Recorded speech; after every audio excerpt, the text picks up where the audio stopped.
Throughout the ages, compassionate enlightened masters have urged people to surrender to the greater universal power by seeking the divine within, from which all other goodness and happiness follow.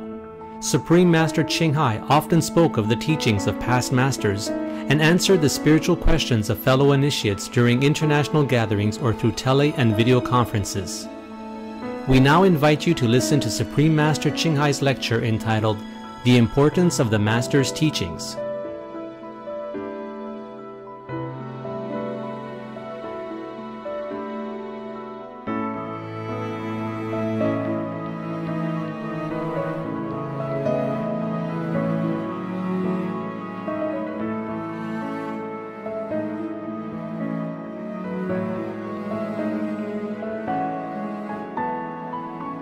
Supreme Master Ching Hai's lectures are not a complete meditation instruction. Please do not try alone. For free of charge guidance, please visit www.godsdirectcontact.org or contact any of our centers near you.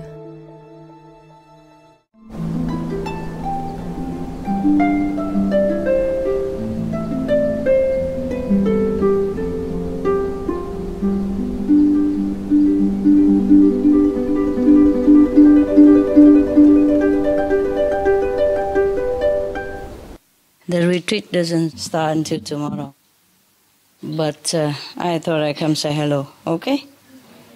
Because I have some new things. That's why. New design. Have you seen them before? Not yet, of course not. I even have all kind of stuff, but I couldn't bother no more. This is all I can manage. Okay. Nice to see you. Like this, I can see you better, huh? Yes. Not like you can only see me and I can't see you. That's not fair, is it? I like to see you. Long time no see, no? Yes. Yeah. I don't know these people. Who are you? Do you know me? Yes. Well, I don't know you. Really? That's you? Okay. Everybody in the hall, yeah? Or is there somebody else who has no room? Sit somewhere else? Huh? Anybody who's not here, raise hand. Okay, good. You have those things already? Big West, go green. They save the planet stuff. Big West, go green. They save the planet. No? Yeah. I design new stuff. So that wherever you go, there's t-shirt also, huh? And normal clothes also. But they didn't bring me any normal clothes, and I didn't. I'm small, I can't carry everything everywhere, you know. So whatever they have here, I wear them. And if you don't like it, you can go home. After a few days later. Okay. Okay. I read some stuff yesterday. I think I'm going to read it to you for fun.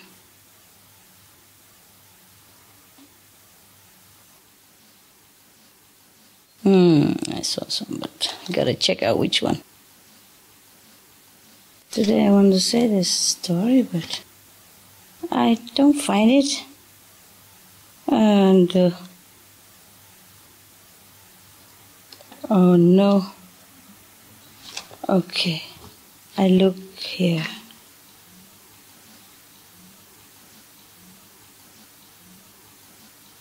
Anybody who has conscience and diligence should work when nobody is watching, as well as when somebody is watching. Not just showing up when somebody is watching because, like, I'm working. Yeah? So everybody knows that you're a big shot, that you're important. And when nobody is here, you do lousy job. It doesn't matter what. I don't like this quality. It doesn't match me. I don't teach you like that. Yeah? I want the result of my teaching. not just anything we do. Maybe I shouldn't read you that one. That's why I couldn't find it.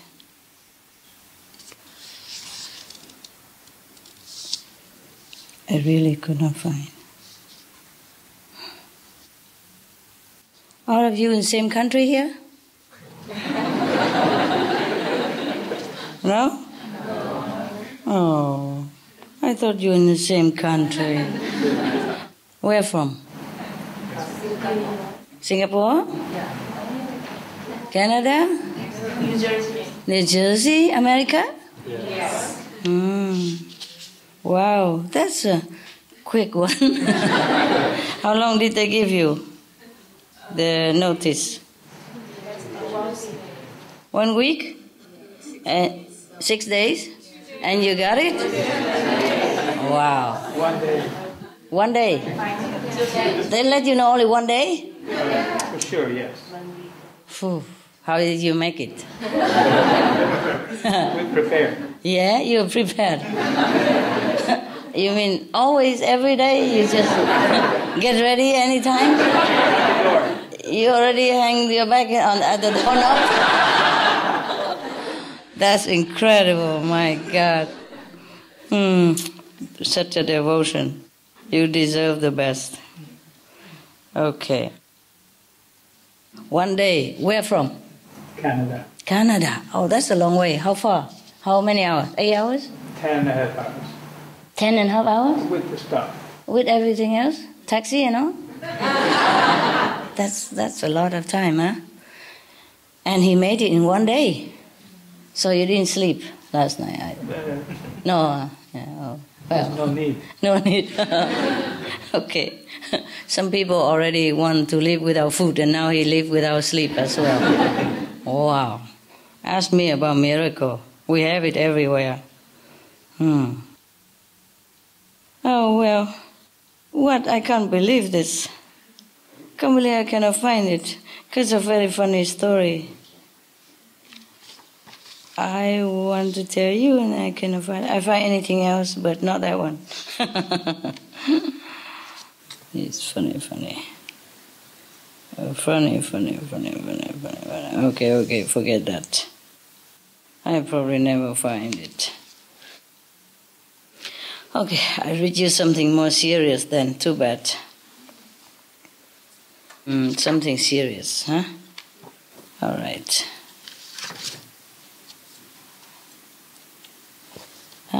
Where are you?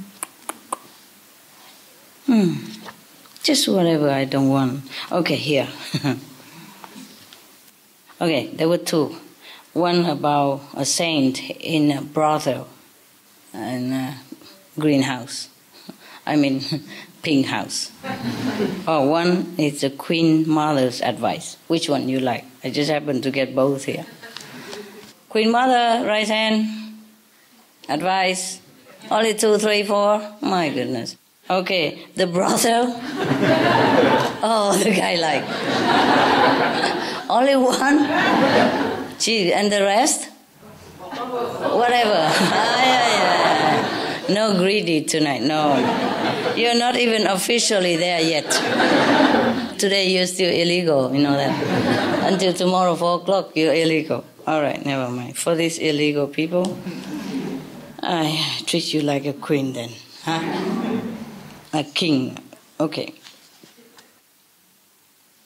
Maulana Rum say that or else do thou turn out from thy heart, so that in thy heart nothing save God may find room.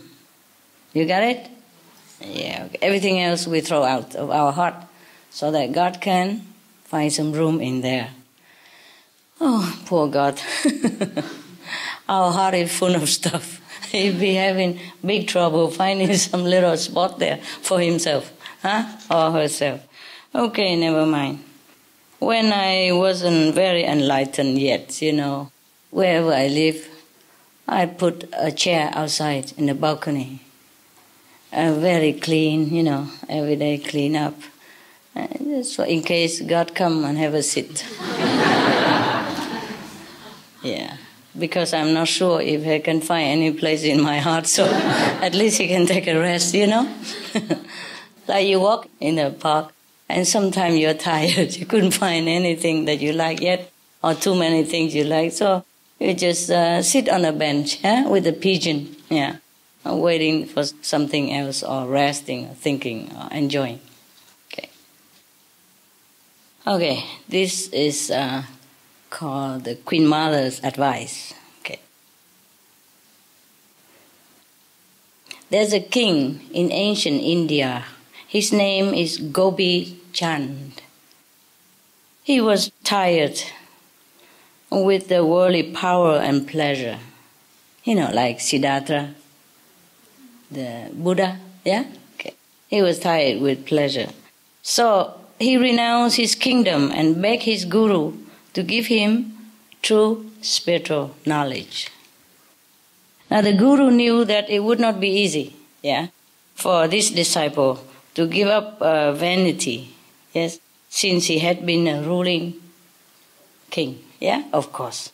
You know, even if he doesn't want to be like arrogant or having big ego and something like that, but it's just not possible for a sovereign ruler to be truly humble or even in a manner, you know what I mean? Yes. So his guru is really like a psychologist, knowing the heart of human, The Buddha also was, yes, even though he was not a psychologist. Now, when Prince Siddhartha has become Buddha, and then of course many people came to him and want to stay with him as a resident disciple, monks, yes. And his godmother also wanted to become a nun with him. At that time, nun was not very fashionable. Nobody has become nun yet. At that time, only men become mendicant, or women are unheard of. When his mother, actually it's his godmother, because his real mother, biological mother, died when he was born, remember? So the sister of his mother took care of him until he grown up. So actually it's like a mother also, yes. So anyway, this godmother also wanted to become a nun with him. And the Buddha know that it would be very difficult because she's a queen mother, you know? Yes, and has been his mother for all these years until he grown up. Of course, you know, often say, don't do this, don't do that, like all the mother, you know, brush your teeth, have you washed your hand, eat that, broccoli, no, eat it, the spinach, good for you, you know, all that. So anyway, he was worried that apart from, you know, maybe bossing him around and take him for granted, take his words for granted, she might also have disrespect for the monks' assembly, the mother of the Buddha. You see what I mean? Even though she doesn't want to, she can't help herself to have maybe some attitude. Yeah. So anyway, so the Buddha has made a lot of rules for her. Yeah, like okay, if you agree to be a nun, then from now on, if you see any monk, you have to bow to him. Yes. Of course, if she bows to the monks, then she also have to have respect for the Buddha. It's not about respect for him that he worries about. Is he worried about that if she continue her royal attitude in the assembly of monks, then maybe she create karma for herself. Yes. And also confusing all the monks. Because she too old to change, you know. I heard that in some of the Christian order, the church or maybe the order would not take somebody above 30, to become nun or monk, because they worry that at that time the habit, the ego of the person is already set. It will be difficult to change, to teach that person. And it's not about worrying whether he has too much ego or not. It's just that if you have too much ego, you cannot listen very well. You don't want to listen to any good advice. You always think you are right.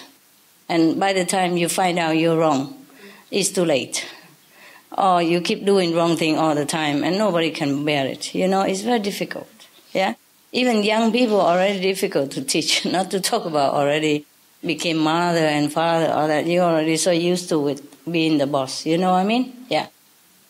Therefore, the Buddha has originally not allowed the mother to become a nun with him, but later, due to the interference of his foremost disciple, the attendant, Anand, they say, oh, please remember she was the one who took care of you all the time up to now since you were young and helpless. If it hasn't been for her, we would not have the Buddha today to revere. So, the Buddha say, okay, but with condition, yeah? So he laid down many rules for her to follow, including having to respect any monks that she sees. Because he worried that she might stay there and, a position of a Buddha's mother and always tell everybody what to do. Check them out, controlling them, then it would be like a family again. See what I mean? And the monks already left all the family and the wife and anything behind that controls him. And coming here being controlled by the Queen Mother, then what's the use? Yeah? So, but anyway, because the mother of the Buddha was very determined to become a nun, because she realizes that nothing else better than this. So she accepted everything. And she became just a humble disciple, she promised, Therefore, the Buddha accepted her. And she was the first nun ever in his assembly, or maybe in the assembly everywhere at that time in India. I'm not sure before that if any nun or not, but I think she probably is the first one. Because in India, even now, if you're a woman and you go out alone, you'll be looked out upon too. You should never go out alone. I told you already many times, huh? Indian tradition, okay. Well, I did not know that, of course, The deaf would not be fearful of the gun. Hear nothing. What you don't know cannot hurt you. I did not know that, so I walk everywhere alone. Proudly, naturally, like I'm walking in my house. I never thought anything, because to me at that time, man, woman, same. Yeah? I can't see anything different anywhere, It's a shame to me. But luckily, mostly they treat me with respect, except that many of them want to take me home to take care. Yes, it's very cute, lovely people. Mm. Where are you going alone like this? It's so pitiful. Come home, I will take care of you. And one even want to marry me, He was only 20, my God, I'm 30 already. I say I'm married, by the way. At that time, I still was, I wasn't divorced yet, so I say I'm married, by the way. Even he was too shy to tell me. He asked his mother to tell me. Can you believe that? So I said, sorry, mate, I'm married. I didn't come here for a husband. I don't understand. He just saw me walking on the Himalaya because we went to pilgrim together, And I was walking all by myself with a stick and with a sleeping bag on the stick. That's all I had, with a pair of Punjab clothes in there. It's like a tunic with the trousers, that's it, inside the sleeping bag to protect. And that's all I had, and I don't even know who I am. I wanted to marry me, believe it or not. Just a meeting on the road on pilgrim like that. He probably has been dreaming before, or something like that, okay. Don't even know me, and invited me to their house and everything, I did go, just to visit, yeah. Okay, and the mother is a doctor, a physician, and the father is a lawyer, and he's also a lawyer to be. And he wants me to be Mrs. Lawyer to me. I just say thank you, but I don't think I'm suitable. I'm also married already. Anyway, that's just by the way. So if you go to India, please take somebody with you. Yeah? A sister, brother, dog, cat, whatever, don't go alone. Yeah. Somebody really try. Yeah. I had to use some kung fu, sometimes. Lightly, but deliver the message, hand deliver, express. All right, let's go back to our interesting story here. The Guru said to Gobind-Chand, the king, he said, Gobind-Chand, my son. He's a king and he called my son. So the Guru said to Gobind-Chand, when he came to request, for spiritual knowledge and renunciation, he said, Gobind-Chand, my son. No, he wouldn't say like that. He would say, Gobind-Chand, my son. With a beard. Gobind-Chand, my son. It's more likely like that, huh? Please do as I now order you. Put on a sadhu's robe. Take a begging bowl and go back to your own kingdom. As a mendicant, there you must beg for whatever may be given to you by your former subjects. Why does the Guru do this? Tell me. Anybody know? Why has he go back to his kingdom and beg from his own subject? Why? To see how he feels, to remember how he feels. Anybody else? Humble? Huh? Make him humble? Yeah, test his humility. Or teach him some humility. But he goes anyway. Yeah. And he believed, completely in his Guru. Therefore, Gobind-Chand did exactly as he had been told. So, when his former subjects saw their own monarch begging like a sadhu, they were very, very touched and liberally give him all kind of alms, give him a lot of alms. Probably now he needs an attendant, a bodyguard to take the food. After making a round of his capital city, he went to his own palace and begged for offerings from his queens and concubines. When they recognized that it was their former king, they removed all their jewelry and dropped it into his begging bowl. By the way, I'm sorry, this is all you get right now, okay? As big as you get, okay? It's near to the sea and on the mountain, you have both. You want to go to the sea in spare time, you can walk down, there's a small street on the right here. Don't go too far. And if you want to go, you have to go 2 or 3 people. So in case one die, the other come back with you. Yeah. Otherwise, who knows what they do with your corpse after you die. We worry about your body, not you. All right. So, they saying to him, what good are these fineries without you, my king? Oh, how nice. So Gobind-Chand sent all that they gave him to his fellow disciples to give to their Guru. In the end, Gobind-Chand went to the palace of his mother, as she was the one who had advised him to give up his kingdom and become a sadhu. What a mother. Huh? But it's just, the time is up, His destiny is to become a mendicant, to renounce all the kingdom and all the fineries and all the wives and all that goes with rulership, to become a monk, a simple life. I guess he was born to do that, so that his subject will follow him, his example, to practice spiritually in a more earnest manner,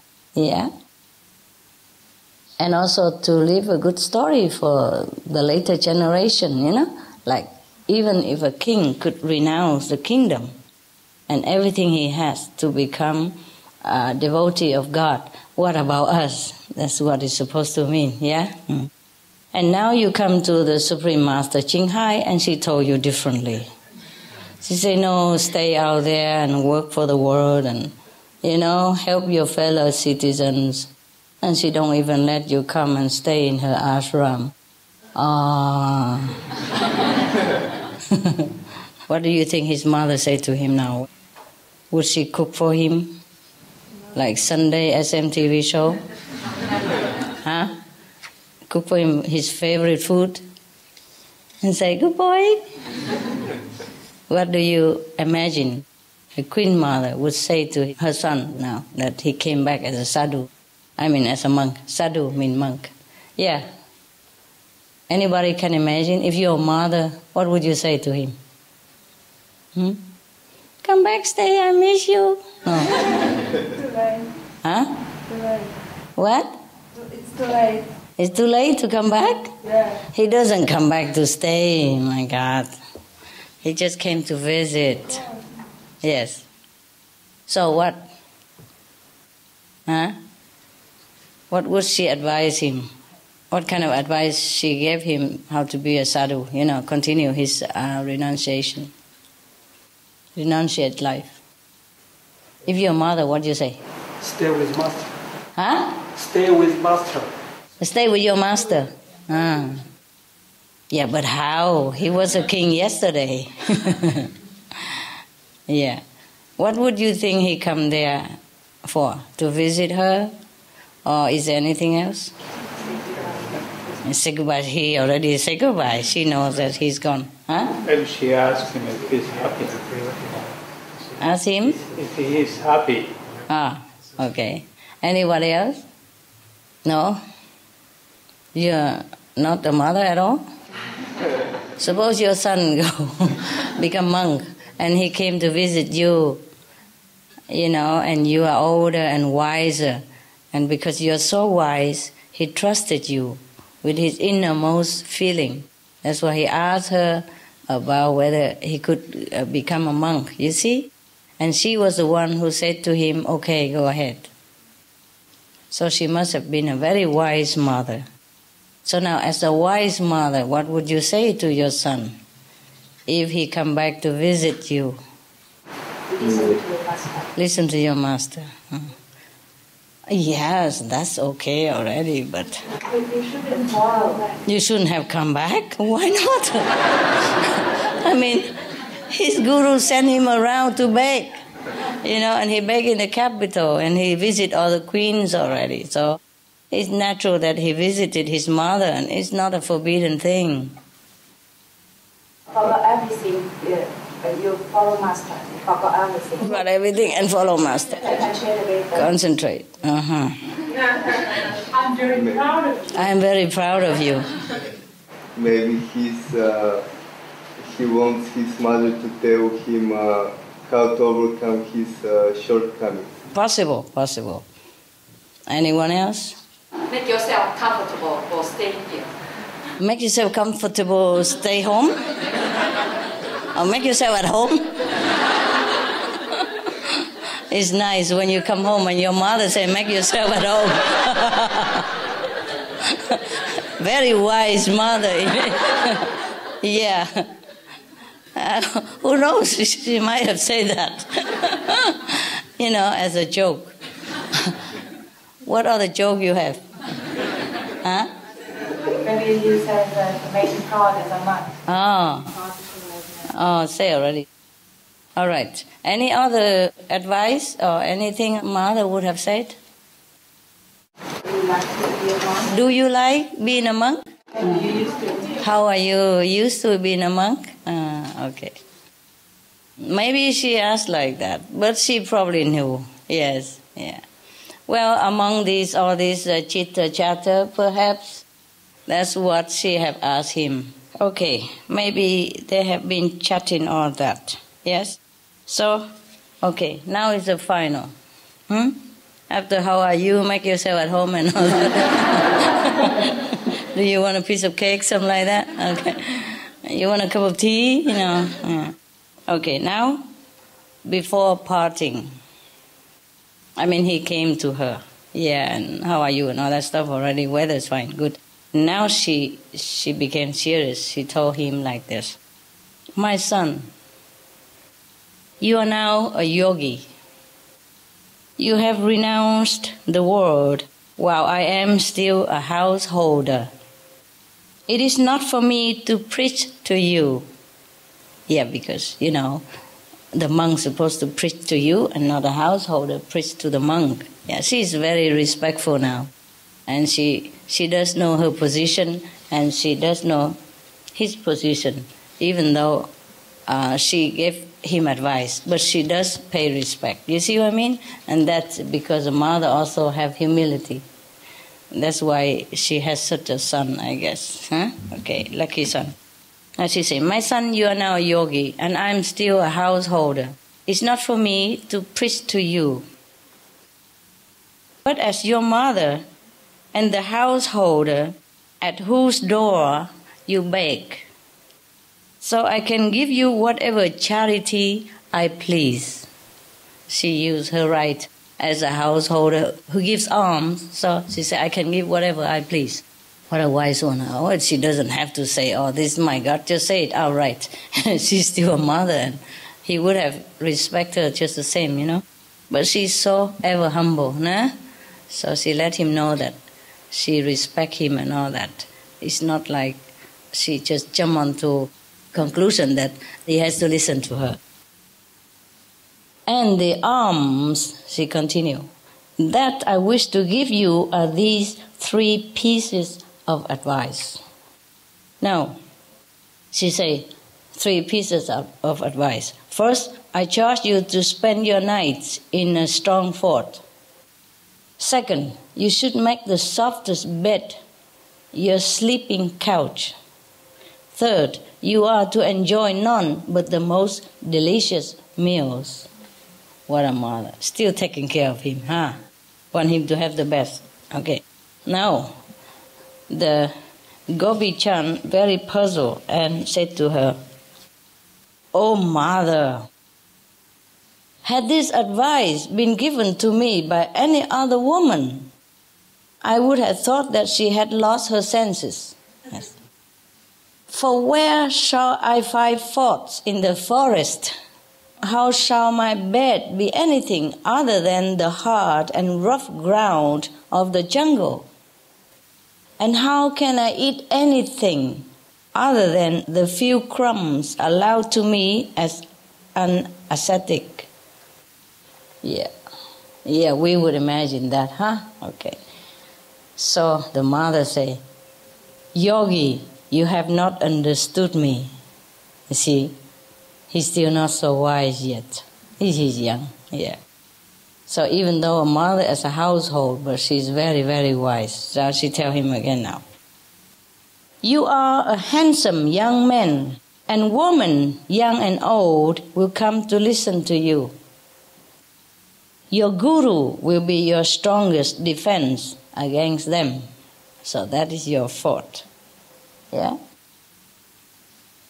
Build a fortress of your guru's company and satsang around yourself." Satsang is the assembly of the people who practice the truth, yeah? The monks, yeah. Mostly are the monks, yeah. The one with the same ideal as him, renunciation as him, yeah?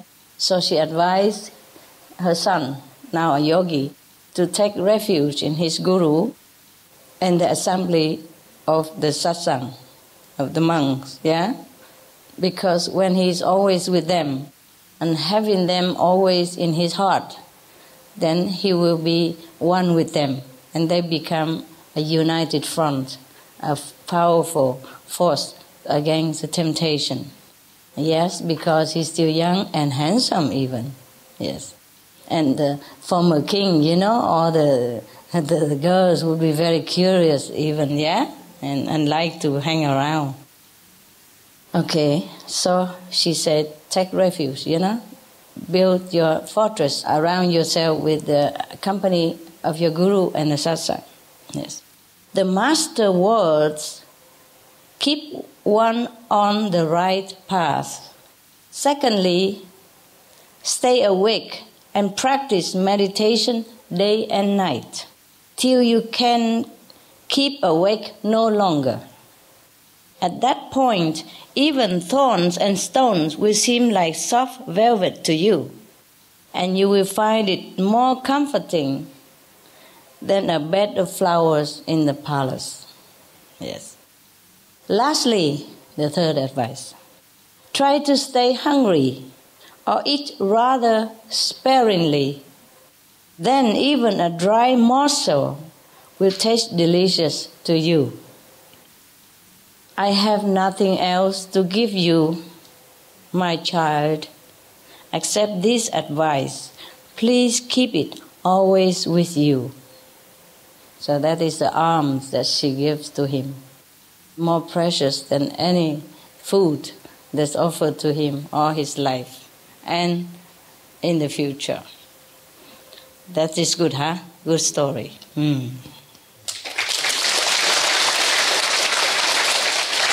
Very good story. I like it very much. So, how do we apply it here?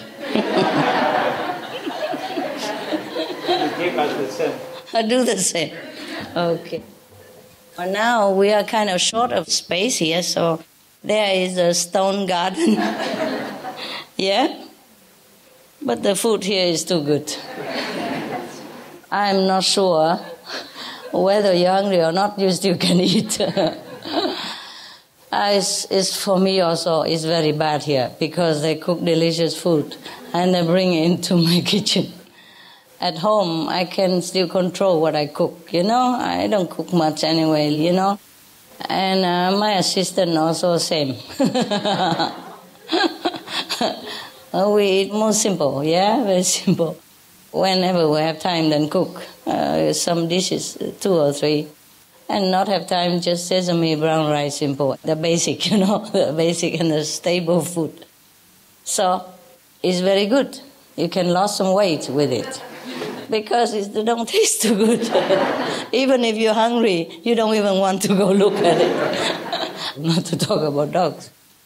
I have to clean them 4 or 5 times a day, feed them snacks, you know, and water. If I'm home, I'm just serving them, you know, most of the time too. I have to give them snacks and they can eat forever. Whatever I give, they eat. It's always delicious to them and they don't have to be a yogi even yet. And I didn't even have to need advice from the queen. Everything is delicious because they eat so much, they don't stop. Anything I give. But of course I give good things. Sometimes they prefer to eat snacks than their main meal because it tastes better or something. Or maybe because I give them by hand. Okay. So after I came back home from here, before I don't even want to look at it already. And now I don't even want to think about it. It's a stark opposite, you know. Like here, many courses and different delicious from different country. And thank you, by the way, for taking your time and cook me such a delicious meal, you know, Vietnamese food, which I haven't seen for I don't know how many years. I don't have this kind of home cooking and cook with love as well, you know. But after I come from here, even I'm hungry, I don't want to eat anymore. It's a little bit, yeah, maybe, but reluctantly, you know. What a difference, yeah. Here I have, nice room and table and everything. You know, have meal ready and hot even, you know. At home, they cook, they eat at different time. I normally don't eat until very late, until after they eat 2-3 meals already. Then I go and eat my meal. And mostly they cook and share, you know, already put a portion for me there. And only whenever I'm really starving and nothing else, then I go and eat it. It's already cold, you see.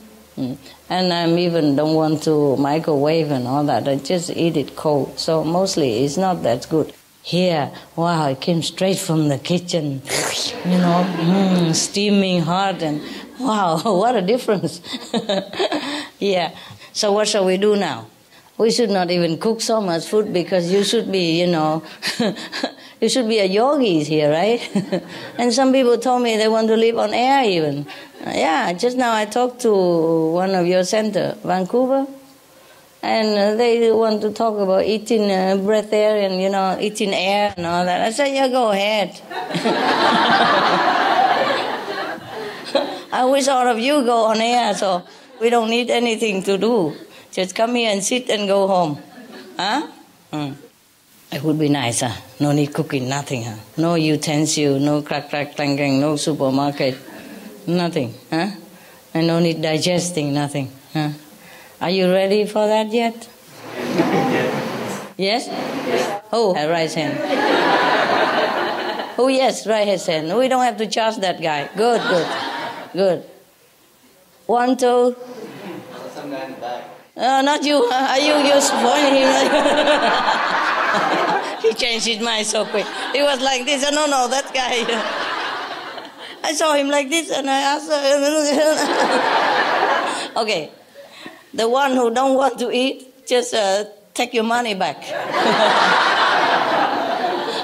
And whenever they eat, you go somewhere else. Don't stay there and say, we are tempting you. Wow, my God. Are you okay with the food, actually? Yes. It should be delicious, right? Yes. Okay. Well, one group cooks better than the other, I'm telling you. Look like they compete with each other, like a cooking competition or something. Last week I thought the food is very good already. Oh, today this is even nicer. Not really. It's just different, I thought they cook all there was already to cook. I can't believe they still have more. The more you guys cooking, the more you have more like creativity or something, creative idea, Many food I never ate before. Very cool, very good. I don't know where did you learn those from, but it's good. Huh? Where did you learn those things? New stuff. It's old things, but you make it new. A different color, different combination. You seem to have more creativity now than when I first knew you. Yeah. So when I first knew you, you cook tradition only. Right now it's more, sissy sassy. More flowery. Very nice, very nice. I couldn't eat all of them. I just look and it's very nice. Yeah. Too many, so I eat a little bit here, a little bit there. They are very delicious. Actually, for the food, if you find one thing nice, and that's enough really, huh? Normally we don't jump to the other, but they cook too many. They treat me like a queen mother here, No wonder the queen mother don't go become yogi, just send her son out.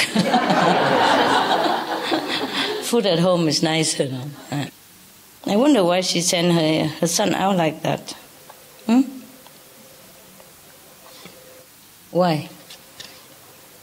Huh? Why does she send her son out to be a yogi? She wants the best for him. She wants the best for him. Okay. Why doesn't she want the best for herself? Tell me. Too old, maybe? Too old? Perhaps. Yeah, too old. Yeah. Also, in the old time, women are not allowed to be in the assembly of monks. Not even go near, very near even. Some temple, they have only monks in there, and they lock their gates forever. Even nun cannot enter. Or any woman near the gate, they don't let you in. They don't talk to you even. They say, go away. Yeah. Okay, very good. She wants the best for him. Perhaps that's what it is. Okay, very good. What an example, huh? To be a king, to have everything already at your beck and call, and he just left it like that and just go out, sleep in the jungle. It must have been very tough for him. That's why his mother gave him these advices. She could imagine what it's like. The two extreme, the both extreme lives, One is all luxury and all comfort, yes, all enjoyment, pleasure, and the other one absolutely nothing, almost zero. You have to stay in the forest even. No fortress, perhaps no room, just maybe under the tree or something like that, yeah? And sleep on the ground. And now you're sitting on the sofa I mean, on a cushion and have something to lean on, and you sleep. Is it comfortable at least? Better than the king here, no? King here, I don't think they make such a cushion and the leaning chair like that at his time. I don't think they think about that in India. The yogi, the sadhu in India really don't have it. Most of them, they just have like a jug, you know, a silver jug if they have, if not just any jug. And just to take water, you know, wherever they go, they take that water to wash their hand, because they eat with the hand, so they have to wash with the water, do the ablution after, you know, toiletry and all that. Or drink on the way, you know, that's it. And then they beg on the way to eat. Whatever given to them, they eat. Or sometimes maybe they go to some temple and they have some food in the temple and maybe they eat, but they cannot stay there forever. If it's not their order, even if it's their order, they could not also stay long. Mostly they let you, the pilgrims, stay 3 days in any places, maximum, free of charge. Some place free of charge, some place you pay just like gift, you know, nothing, very cheap. Yeah, because nothing, just a roof and a mud floor and a mud wall, you know. Anyway. So I think you have very good condition, huh? Yeah, wherever you go, we have room at least, yeah. All right. Okay, any question or any comment concerning this? You like the story, I hope? Yes. Good story, huh?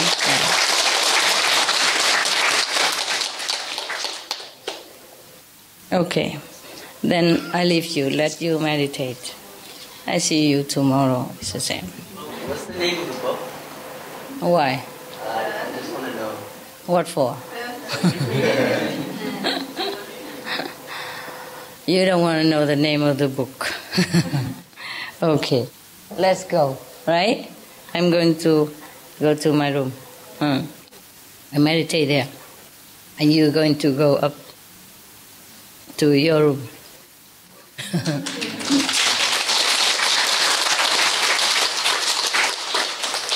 Why? Why are you clapping? Of course, that's where you go, no? Normally you go down. So, what's new? Is it the same as usual going up, no? Or not? Normally not. Oh, tonight you try then. If it's usual, then you just go. Close your eyes and go. No need direction even. If it's not usual, then try to hang on to the neighbor who is going. And maybe you can go together. Okay? All right, see you later. I mean, it's already 3 o'clock in the morning, so see you later, huh? See you today. Ciao. Thank you for coming. Thank you. Thank you. For listening. I'm glad you come. Make the best. Make the best of it, okay? Yeah. Even small room and all that, never mind, hey?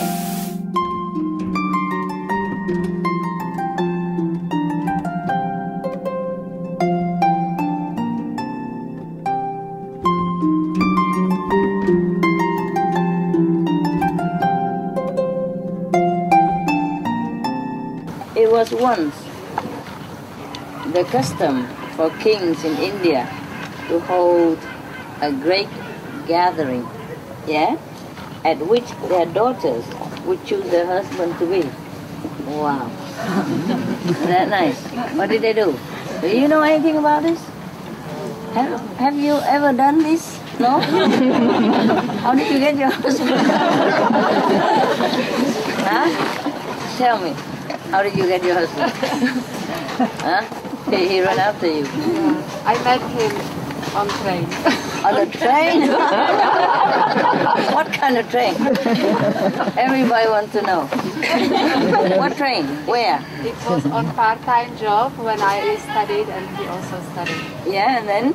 And we traveled by this train to Bulgaria with people. Yeah. So we were a conductor. You were conductors? Yeah. You training to be conductors? No, just this one part-time. wagon. So, that's how you chose your husband. He picked you or you picked him? Or picked each other at the same time? Huh? Don't know. Forgot. I don't know. Oh my goodness. Such a thing and you forget? All right. He probably forgot also. And how did you choose your husband? Yeah. Slovenia. Yeah, Slovenia. No English? Oh, sorry. Anybody English? Tell me how you choose your husband. There has to be something extraordinary, like a train something. I was 14. It was my birthday. Yes. And I went to a movie, Yes. Cliff Richard, which I was very fond of him. And I saw this boy, he was standing in the passage Yes.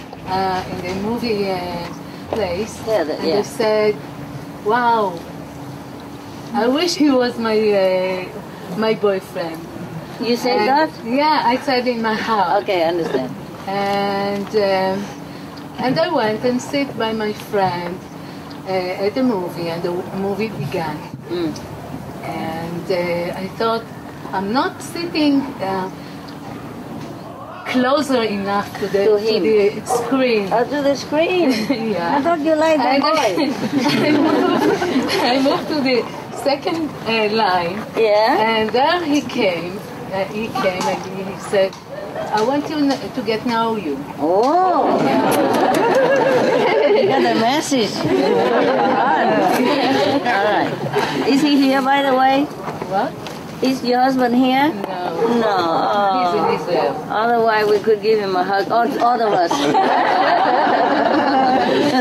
the girls all want to hug him. Okay, go ahead. Then what happened? Then I said that I know him because my girlfriend told me that she knows him and she knows his name. Uh-huh. And they say, okay, this person, I saw him before. And always when I was walking around the street with my girlfriend, she said, there is someone who wants to meet you.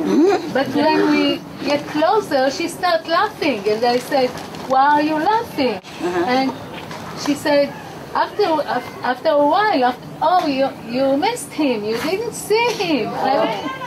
So why did you laugh? Why didn't you tell me who is it? Yeah. And so it went on and on. So I knew that this is the person that wanted to know me. And you also But the first one, you see, because we have a connection from other lifetimes. I saw it. You saw it. Long after, of course. Uh-huh. But he was my first boyfriend.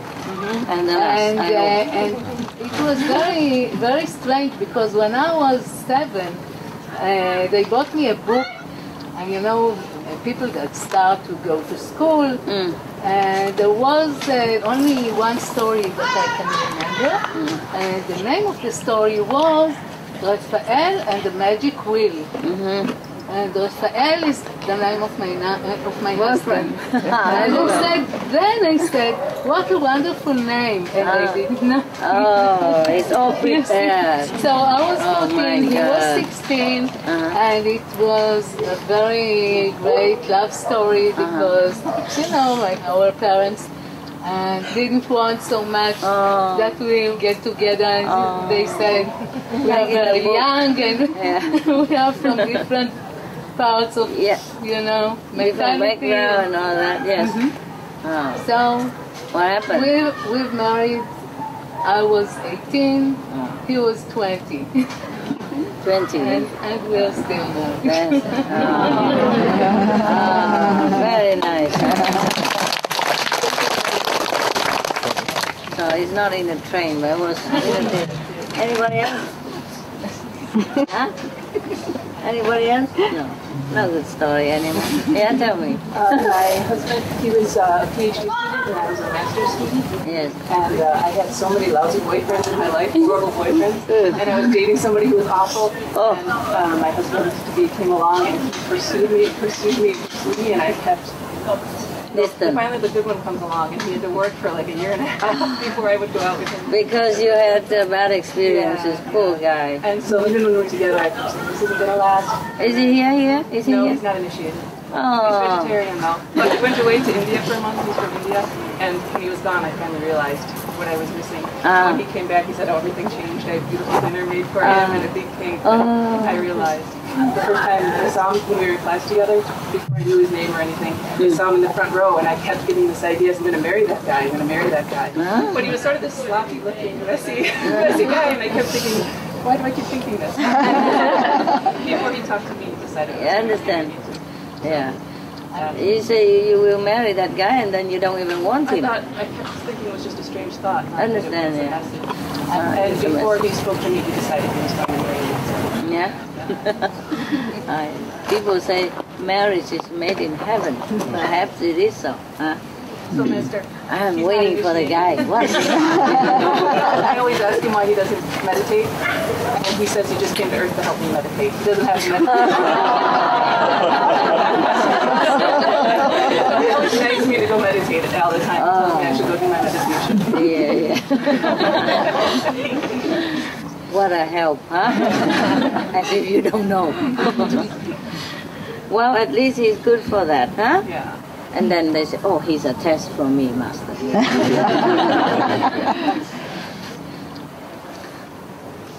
It's true also sometimes the more you are forbidden, the more you long to get what you want, you know. Sometimes it's a reverse psychology, huh? Sometimes people need that, huh?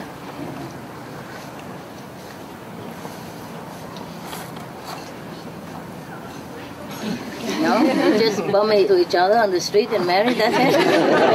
End of the story?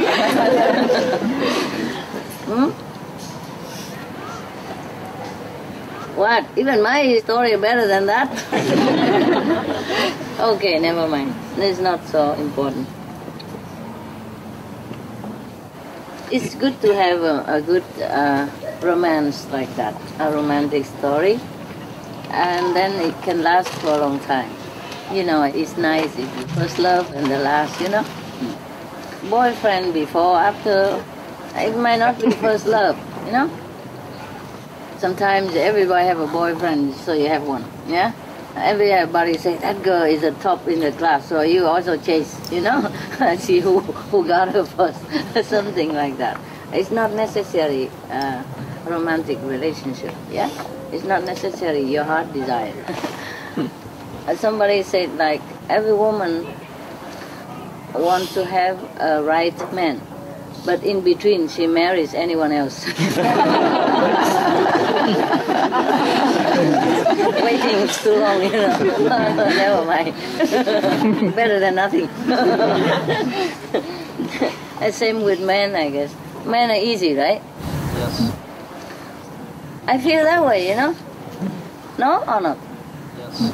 It feels like, okay, any man, if you go, you know, don't have to be really pretty. As long as you come and make an advance, that's it. He is yours. Somehow. Huh? It seems like easy or not? Huh? No. Yes or no? Yes. Yeah. Man is easy going, huh? That's good, that's cool. And if you treat him nicely, he stays for good. Yeah. He's not very demanding. A woman are more demanding, right? Or not? Or it's the same? Yes, the same. More demanding? Have money will help.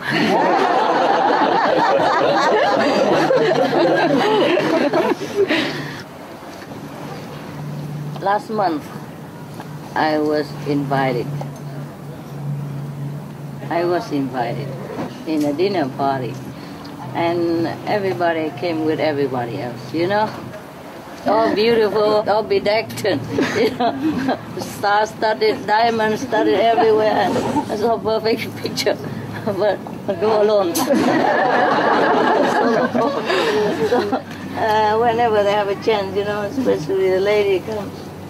Because I say I like Monaco people very much. I like the Monegasque. You know, Monegasque is a name for the people, the citizen of Monaco. You know, of course I'm with the Monagas. No, I like him very much too. No? It's a very clean place and decent, yeah? Don't have to pay tax. The citizen don't have to. So, anyway, I say I like Monaco people very much and so on and so forth. I say I like the Monagas, you know? Monaco people. Oh, if you like Monagas so much, you marry a Monagas and you become Monagas immediately. I say, yeah, good idea. I'm looking. I think Monaco people like me very much. Maybe I'm that type. Okay. Oh my goodness, they're so cute. Why do we talk about that? I mean, truly. The story with the women. Huh? Talk about the story for people, how they met. Oh, yeah. Huh? Story, the King of India. Yeah, I know, but why did I talk about it? Huh? Men are simple. Huh? Men are simple. Oh, that's right. They're simple and they think simple. You know what? If you want to be a taxi driver, for example, here, you have to pay 250,000 euros to get the license. But you can resell it. It's like an investment, you know. But you gotta have money to be a taxi driver. And in Paris, maybe up to 400,000 euros. That's 500,000 US dollar, more or less. $500,000. And in Monaco, it's 900,000 euro, at least $1 million to get a license. Yeah. And my taxi driver lived in a big apartment on the beach, for example. And he came to get me in his brand new Mercedes-Benz. Yeah, the latest model. Big, spacious. Telling you. He's not just a taxi driver, you know? He knows what he is worth. And if he's bachelor and he has big apartment in Monaco, you can count from 5 million upwards. 5 million euros. He has an apartment on the beach and he has a brand new Mercedes. Always come say, "Here come princess."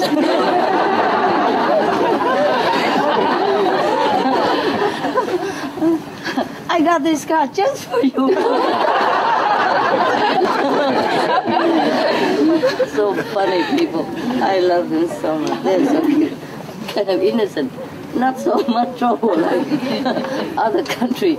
Yes. Maybe that's why they kept to themselves a lot of time, you know. That's the name of it, Monaco, you know. Monaco, like people who keep to themselves, you know, who separate from others, alone. I guess in the beginning there were a group of spiritual practitioners or something, yeah. And they like to be alone, you know, they have different lifestyle or something like that. Now, we go back to our story. My goodness. This is not about the story, you know, we use it and then we talk about it and then we explain things and we have fun together, huh? A lot of jokes. Okay. So if any of you are still single, I mean, women, I don't know about men, if they get easy there or not. Hey, you can go there and drive any taxi. A ride on any taxi, and then you might meet your, you know, potential customer for life.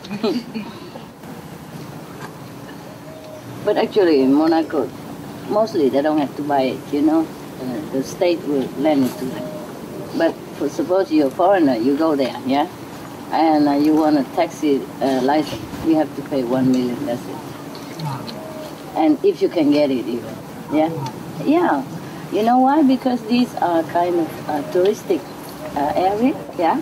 Everybody wants to be a taxi driver. It's funny. It's a job that many people want it here. Here is like a very big enterprise, you know? Everybody wants it. So it's very difficult to get the driver's license here for taxi driver, yeah? All right. So lately in France, you know, the President Sarkozy was planning, I don't know if it took effect or not, because of a shortage of taxi drivers in Paris or some bigger city, you know. So President Sarkozy planned at that time to like give the license for free. Yeah, so that we have more taxi drivers. But then the taxi driver, the old one, they protest, nah? It would have been better if they give free license, but also they reimburse the old one. You know, otherwise they invested like $400,000, $500,000, and then now everybody get it free. They can never sell it again. It's like buying an apartment and you can sell it later because it's so on demand. Okay, now we go back to the married. Oh my goodness.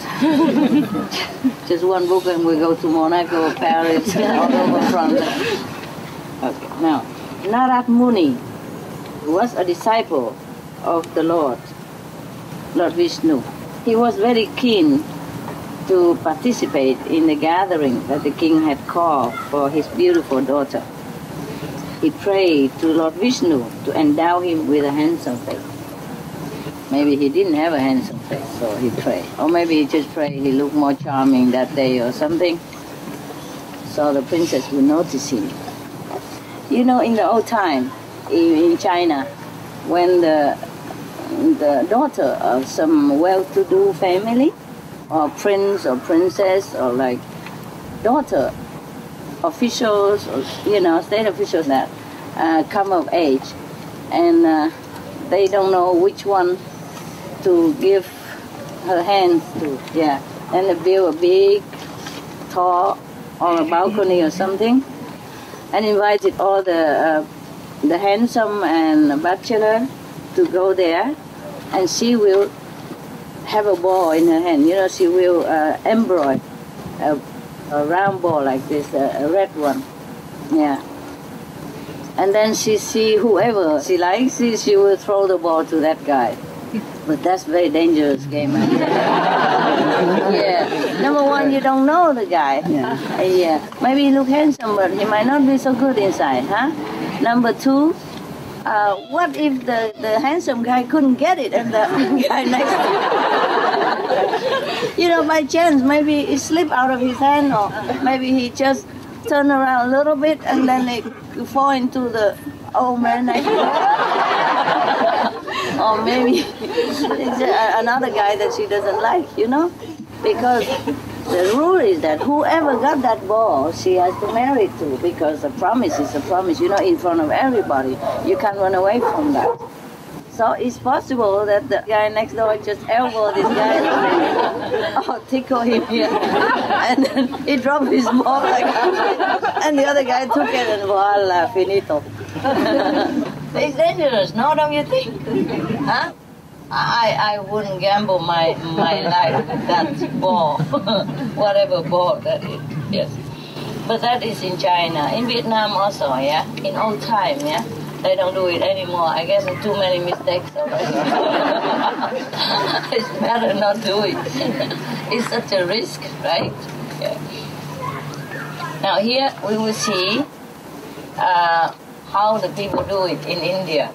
So now the king gathered all the handsome guys, you know, the bachelor and the coming of age, the available one, to the palace to see which one his daughter will like. Now this guy, Narad Muni, is a disciple of the Lord. I mean, he was probably very devoted to Lord Vishnu or whoever the master at that time. Probably his master worshipped Vishnu, yes? So he prayed to Lord Vishnu to give him a handsome face. Okay, now Lord Vishnu was concerned that Narad Muni might fall prey to lust. You know, he wants him to be a renunciate, you know, like the king last night that I told you. So he gave him the face of a monkey. Poor guy.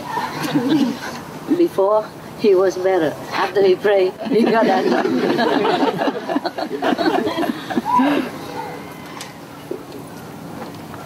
Oh, is it raining? Yeah.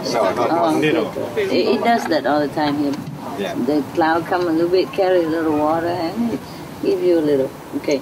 Now, so when the ceremony begins, Narad Muni believed that he has the most handsome face because he already prayed to the Lord. And he would never think the Lord would do this kind of trick to him anyway. So he always pushed to go right to the front so that the princess would choose him. And at any time the princess passed by him, she just didn't even notice him. She just go fast to the next one and keep walking anyway. So he was thinking maybe the princess didn't see him at all.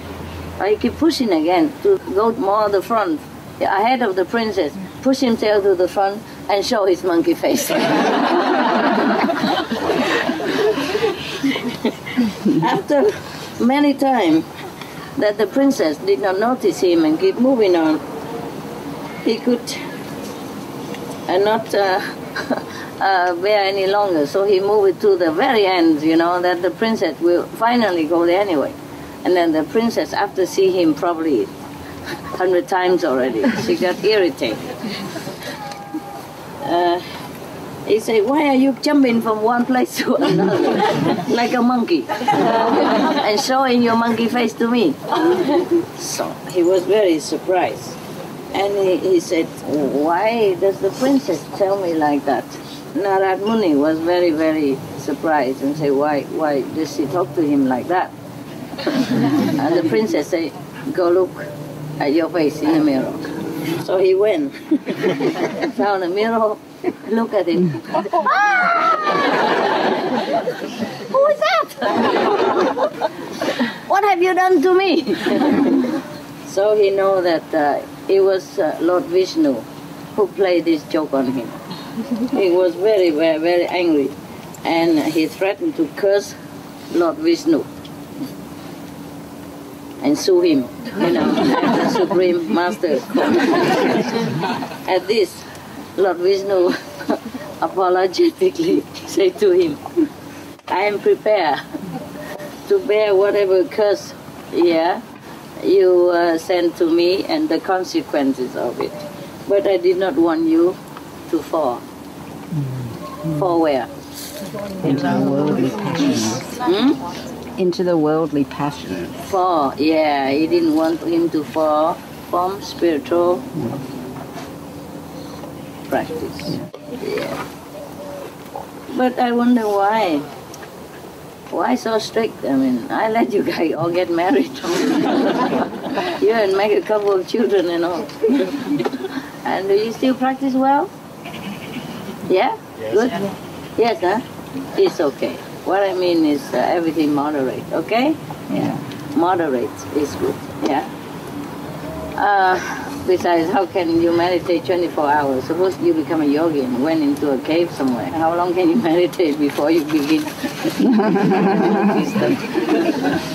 It's difficult to just concentrate on meditation alone, right? Yes. So marriage, family is like a pause, yeah? Or something to keep your mind also occupied a little bit. So, because if you're not married, you think of girls or boys anyway. So what's the use? I might as well, yeah. Just like some of you go breatharian. If you sit there thinking of food all the time, what's the use? Just do it. Yeah, can do. But if we are too harsh to our mind, yes, then it's not too good, is it? Yeah. And suppose, even if we are not vegetarian, even if we don't eat, we don't drink anymore, there's not so much food and drink we can save for the world, because it's a meat diet that deplete the resource of the planet, yeah, and deplete the water source also, and everything else, and pollute the air, the water, and environment, deforestation, everything. 80% cosmic. So even if we all go hunger, or don't eat food anymore, make no use.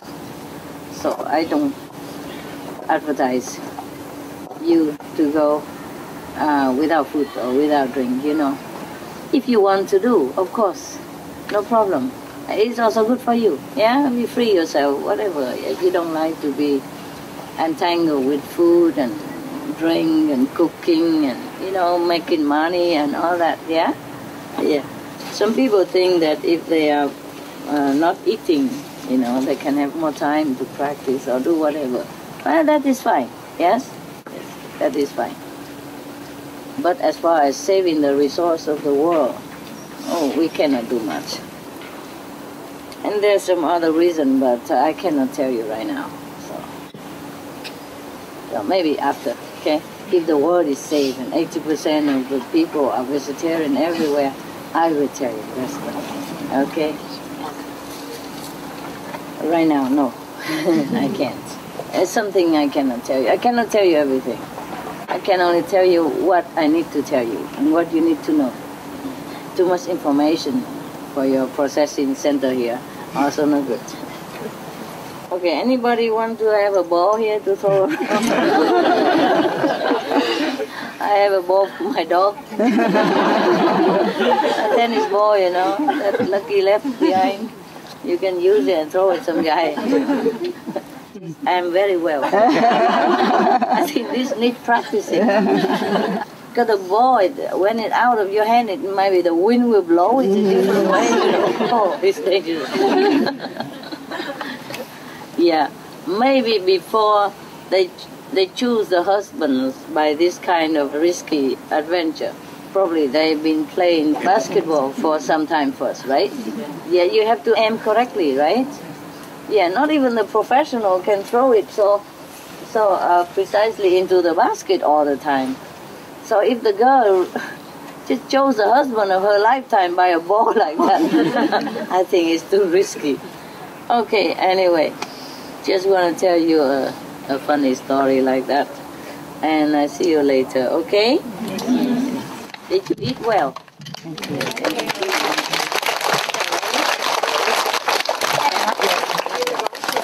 Huh? You're going to eat now? Yes. Oh, sorry. This is only a decoration. So you go eat, okay? Good appetite. I hope you have good food. Thank you.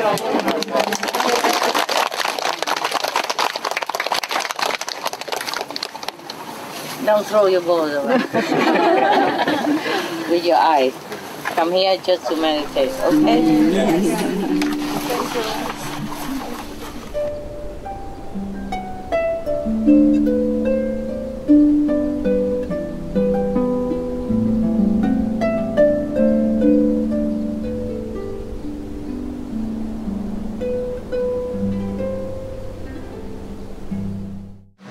So what did you do all this time? Meditation. Meditate? Yes. Watching videos on TV. So you saw the president? Yes. Good. You like him? Yes. He's old, I'm not sure how old. You guys okay? Yes. Is there anything I can do for you? No. You guys stay here, okay? Yeah, I go upstairs, check it out. If everybody's still alive, then I come back.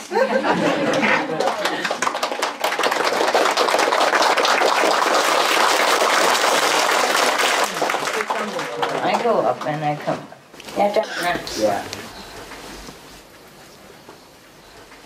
Ở đây có hai cái nhóm mà tổ trạng nhất ha. Nhóm Việt Nam với nhóm Trung Quốc ha. Hai nhóm này thôi, không luôn rồi. Mỗi lần đến là coi như là chết rồi sống lại. Thôi dồn cho đã đi, ok? I just say hello. I say there are two groups of comrades, the Vietnamese and the Chinese. Whenever they came here, it's like they have just returned to life after death. Resurrection. Either they cry a lot or they make a lot of noise. Both are the same. Yeah. So I tell them, okay, have a good look. Okay, let's meditate, huh? 你们打坐 okay? And then I come back and talk something big. I will come back and talk something big that you expected of me. Like, okay, becoming the Buddha. Yeah. And go back to the kingdom of God. Big mass go green. Save the planet. Something like that, huh? Okay. Okay, good. Yeah. Unless you want something urgent before you die. Everything okay? Yes. Today is Saturday, right? Yes. Oh, they are making a big something everywhere, right? They are making a peaceful voice, yeah? Making their peaceful voice heard in different countries. This is also good. Good, huh? Oh, good. Yeah. Maybe you should do that instead of sitting here, huh? Maybe I should go out and also use a big loudspeaker, huh? Okay, don't worry. If you're worried and going out with a mask or something, if you can buy any. Are there such things you can buy to avoid poison? Huh? Smoking mask? They have their own internet. They have on internet? Sell for poisonous grass? Yes, around $250 or $200. Oh, really? Where did you get that? My friend have researched for that, but actually we have not bought them yet. You haven't bought them? They should produce more of that, you know, not joking. Yes. I think the companies, whoever, should produce more of these poisonous gas mask. Should have this poisonous gas mask. Yeah? Okay. Just in case you survive. I don't know. The way you meditate, you wouldn't know if you're going to heaven. You just sit there and just go on. As usual, you know? You would think business as usual anyway, you know? Okay, is it time to go? All right. And the angel come and tell you it's time to go because too much poisonous gas on this planet. And say, it's time to go, yeah, really? You mean go for lunch or half sleep, you know, and half lunchtime already? Oh, is it a break time? Break time, right? I'm coming. I'm coming. And then the angel might tell you, no. It's not lunch. It's not break time. It's time to go. Go, you know, go. And you say, oh, never mind. I'm already gone anyway. Every day I'm gone. Yeah, for you, probably very quick and painless, no? Yeah, like usual, you know, when you meditate and you just go. Either you go this side or that side, back or front or left, right or up, it doesn't matter anymore. It's the same, right? Just going. Just going. Any direction we do, right? Yeah. Okay. Yeah. And you might ask, can I take my mobile phone with me?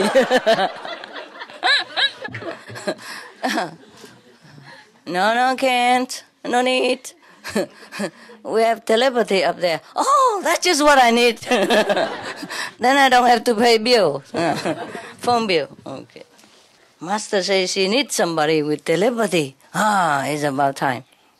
And okay, but I had some money in the case. Can I take some first? In case, you know? Buy some candies, something? No, you can't take it. How about some gold? No, we have a lot of pavements up there already. No need.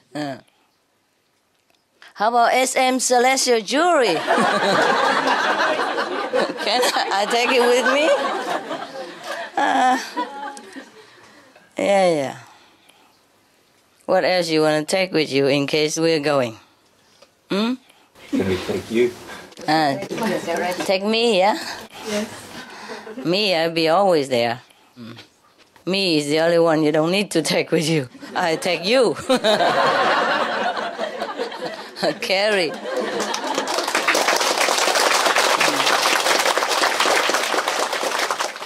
Carry or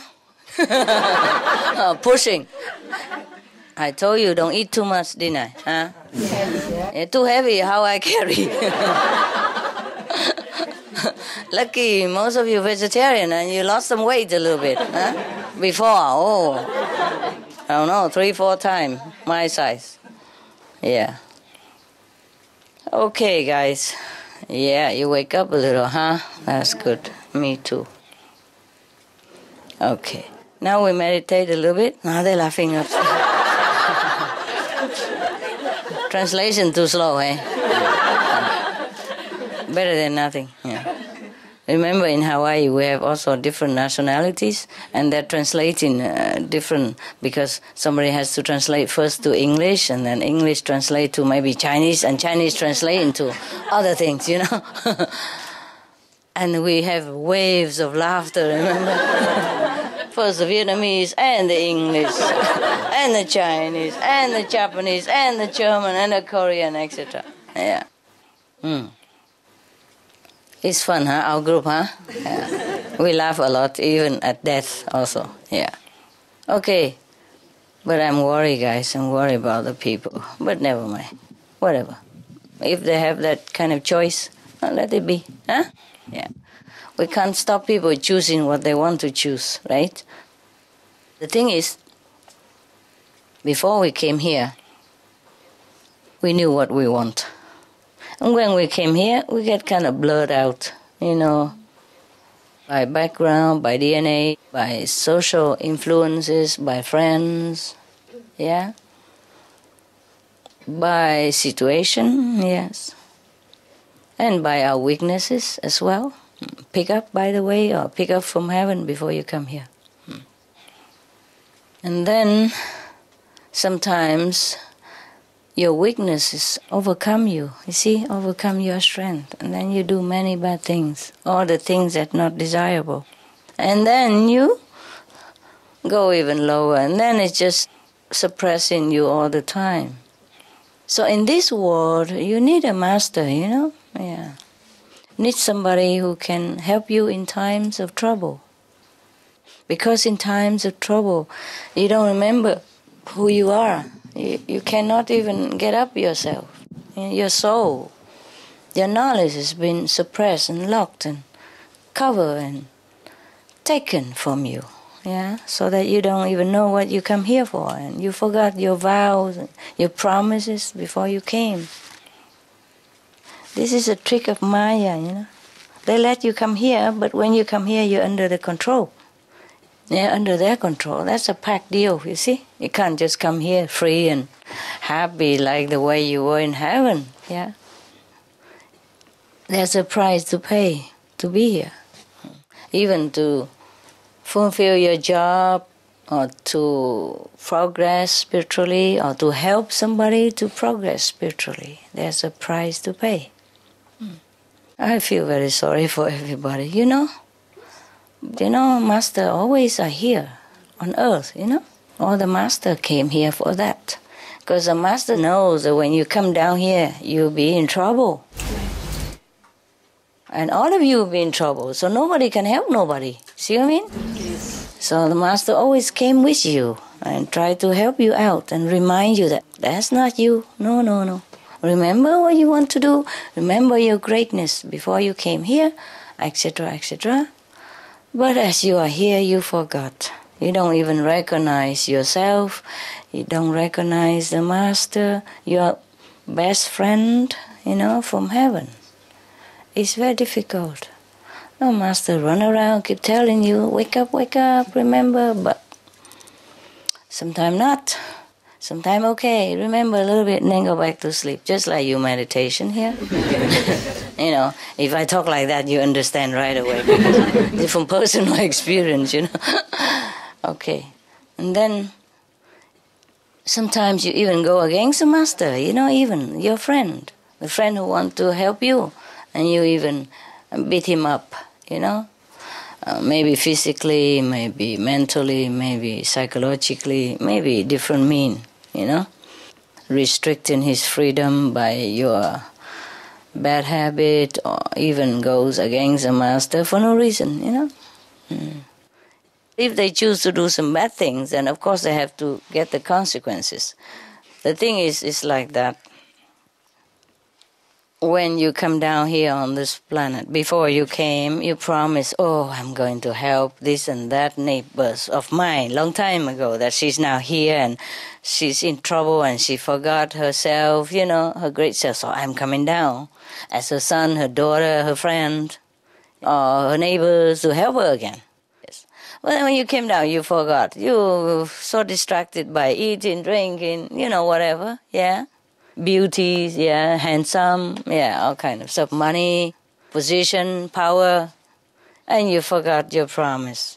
And some also say, I come down to help Master because Master needs a lot of help to take care of everybody on the planet. Then you come down, you forgot, you get distracted by man, by woman, by money, by whatever, house, car, the latest, yeah, the fastest, etc., etc., and I'm left alone again. Or any master, sometimes I do need some more help. Not like personally, yeah, but like, okay, we can do some translation for different languages, yes. I have only a handful of helpers, and not to talk about they bring their stuff with them. Not just their help, but their stuff. The stuff, the tough stuff. When you got a helper, you get a package deal, with all kind of negativities come with it. The poor guy also could not help himself. Because before he came here, he has to pick up his old karma. Understand? Yes. Depends on how bad you were in the former lives. You have to take how many bad traits with you. Yeah. For example, that guy in the old time, he was a womanizer. Yes, and he's not very faithful to his wife, for example. Then in this lifetime, if he wants to come down on this planet to help anybody at all, or to help Master even, he got to pick up that trait again and to overcome it. But can the guy do it? The answer is big and no. Very difficult. You understand me? Because it keeps strengthening more as you reincarnate times and times again. It doesn't get any weaker. So that is the price anyone has to pay to come in here. That's why life after life, we should listen to the Master teaching and be good. So in case if you have to come down here and to help anybody or want to help a Master, then you don't burden the Master. Or you don't create more trouble for the person you are intended to help, even. Do you understand me? Because sometimes, if not, then you create more trouble than help. The balance is not that perfect. You see? Sometimes you create like maybe 80% of goodness, okay? Then you have 40% of badness. Wow, that's a lot. A lot of headache for the person that you wanted to help or to the Master. Do you understand me? Yes. And sometimes you can be helpful like 50%. But 30% of you also create badness. Then it's kind of almost like cancel out. You know what I mean? Or it's very, very tiring for the Master to deal with this badness. Yeah, very difficult. So it's up to you to try to correct these kind of traits, within the cycle of reincarnation, which is difficult. But if you know it, okay, how come? Your trait is like, for example, womanizing, yes. Then that is definitely your bad karma from the past life. Then this life you most definitely don't even look at woman. Yeah, laughing, why? Why are you laughing? It's fun. It's fun? It's not fun for the guy. For you, yes. Because you're a woman, you don't need to look. Except, why does she wear that beautiful dress and I don't have? This is a trouble, So some men and women really wanted to help the world, but they're overcome by their own weaknesses, That's a very big problem for everybody. That's why I often have to work alone. Everybody comes with some garbage. Do you understand me? That is the rule, yeah? If you want to come down here, do anything good at all, you have to balance yourself with bad karma. You have to pick up some bad karma that you are used to before. Okay, the master gives you initiation and cut off all that bad karma. You see, burn it off so that you don't have to come back in this lifetime again. And then you're free, you go up to heaven, third heaven maybe. But then you look down and you see somebody and you want to help, or you want to come down and improve yourself or progress in spiritual practice. Understand? Yeah. Then you have to overcome your past tendency of negativity. So remember, every time, if you tend to turn to that negative corner, please think twice. Okay. Could it be that my bad karma came back? Many fold stronger than before. That is a problem. Because when you come into this atmosphere of the planet, there are also plenty more negativities of the like nature. So your negativity will attract also form of that. And they clump together and make you feel more inclined to that kind of negative direction. More than just your own negative tendency. Do you understand me? Like attract like. Yes. It's very difficult to pick up any positive things on this planet. Mostly negative. So if you bring your own and come here, and then it's like a magnet. All the negativity also will be connected with you. Through, the law of like, attract like. And then you'll be overwhelmed. So you are the only one who decide which direction you go. Which direction, according to the Buddha's teaching, according to Jesus' teaching, according to Prophet Muhammad teaching, or the Jain Master teaching, Mahavira, etc., etc. Yes. You have to think before you do anything bad, or anything you doubted that is not good. You have to think. Would Buddha do this? Okay? Would Jesus act like that? Would Prophet Muhammad agree to my action? Then you will know what to do. Do you understand me?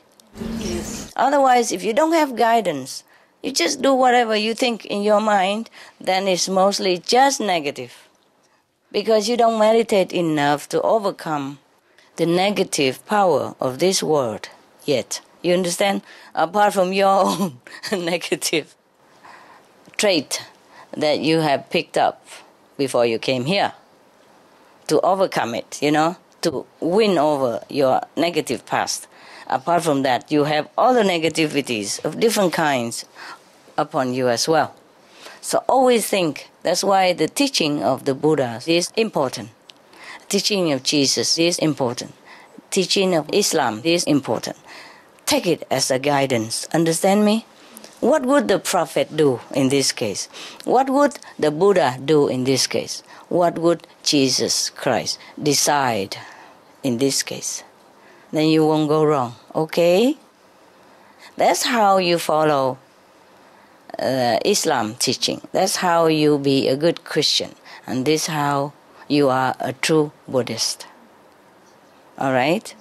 Don't just read it for fun. It is a good guidance for you, so that you will not err in this negative domain, so that you will not be overpowered by your own past karmic force and the force of negativity in this world, the collective one. Okay, huh? Yeah, all right, good. I see you later.